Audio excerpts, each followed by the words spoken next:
এখন এই অবস্থাতে যদি আমার মৃত্যু হয়, মালাকুল মাউত চলে আসে, আমি যদি মরে যাই, কালকে এই সময়তে আমাকে ওই অন্ধকার কবরে থাকতে হবে। কথা আমার বুঝতেছেন না? এখন এই অবস্থাতে যদি মরে যান, বাজে কয়টা? একটা ধরলাম। এই একটার সমাধি যদি আপনি মরে যান, কালকে একটা বাজবে কোথায়? আপনি এখন মরলে আপনার এলাকাবাসী কান্নাকাটি করবে, বন্ধু মাইকে এলান হয়ে যাবে, রাত 9টা হতে হতে তোমাকে কবরে রেখে চলে আসবে। কি জীবন আমাদের, একটু চিন্তা করে দেখছেন না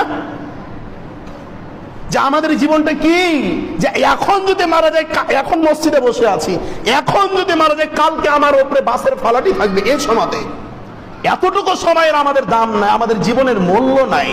কিন্তু মানুষ উপলব্ধি করে না যে আমাকে ইসলাম সম্পর্কে জানতে হবে, তাওহীদের জ্ঞান আমার ভিতরে আমাকে নিতে হবে। আমি চলে যাব,